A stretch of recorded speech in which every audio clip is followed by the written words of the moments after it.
Aman te kumam nam jote. Amen. Qua ate Tuhan Yesus.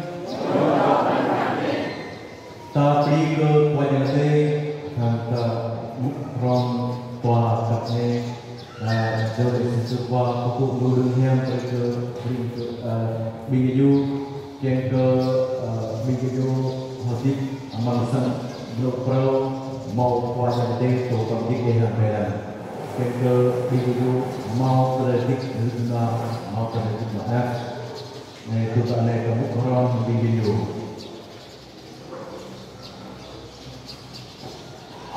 Ở bên kia này thì con chèn các quyền bên kia rê và nê đam lô tờ hợp tình gì chèn cơ con trang của tôi rê gây bên này bơi ra đam cô ở bàn trọc của chúng mình nha con bơi ra đam cô cô lần cơ ra ở đây mừng cô thì con chúng mình nha ra cô hàng bơi ra đam qua ở đây có sức rơi hàng năm còn bây giờ hàng buku belajar perang lagi pekat perang. Dama gitu kecepatan mereka kerja beri tolong. Hak pejawat tempat jauh amat terhati mereka beri. Jangan boleh aku kerja daun tanya perang lagi.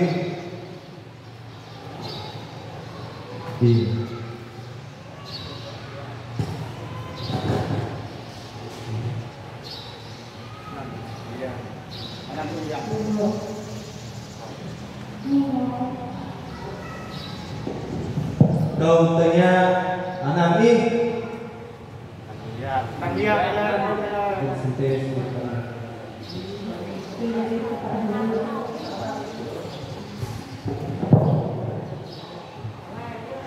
Bagi mereka ini dapat untuk negara ini mau halui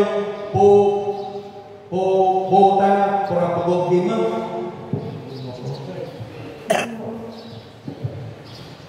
Lương tui jalan hati tergay bani gim peprak pekat rom pupuk naure amak hati telai hati gimana?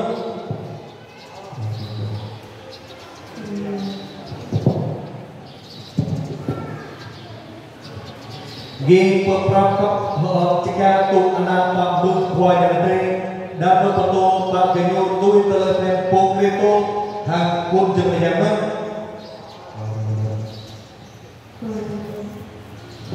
Menung jual ke ke pun ke betul negeri beri gi mak dia dengan yang non hang petani kalau gi untuk ngok atau berakun cermin hang kuai nanti.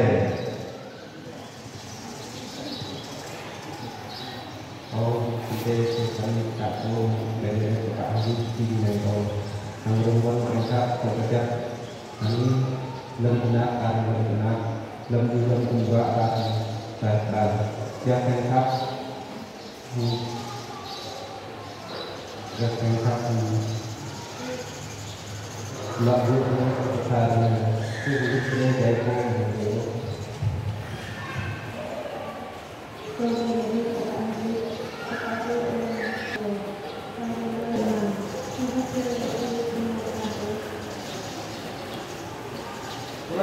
qua yang tadi persib perkelai di undang ngok atau di perperada berakun cenderung nom hang berkau qua yang tadi pak pupuk perayaan pakai perancangan telah lut qua yang tadi percuai malamnya menui putui perkelar permao.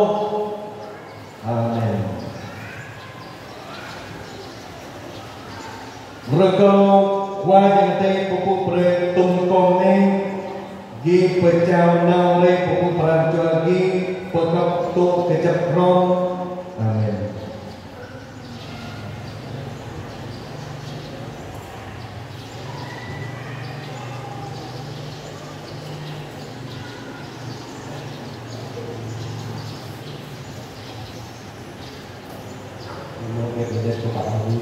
Kita ambil yang tetap kasih kita juga berangkat anak hotel ini sebagai dengan warna tujuan.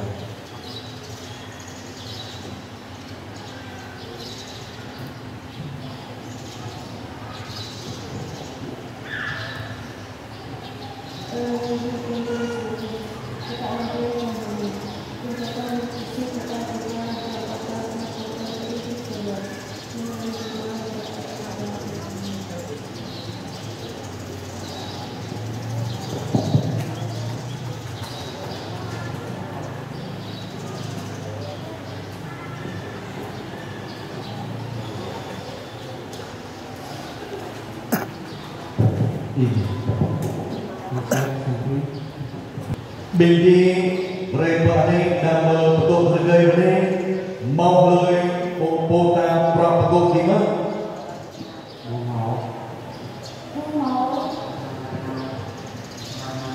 เลิกตัวชนะติดประกอบนี้กีบปรับประกอบครองประกอบนาเรอามักบิดเลยหัดดีมั้ย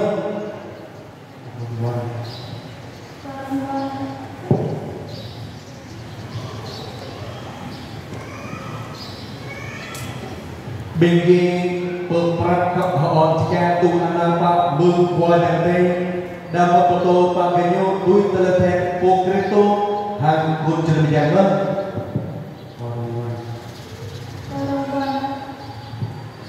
menurut juga binggi ke kunci foto berdiri benih gimana dengan gah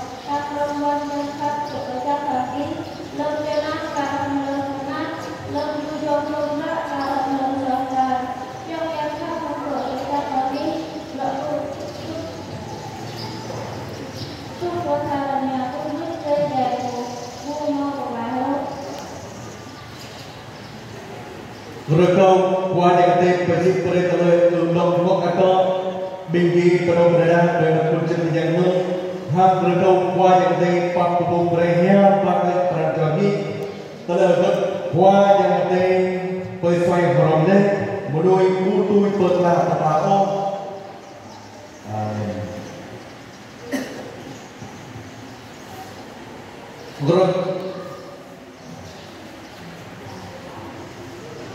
Gerakau wajah teh pokok perhitung kong ni bingki bercanda oleh pokok perancangi pekap to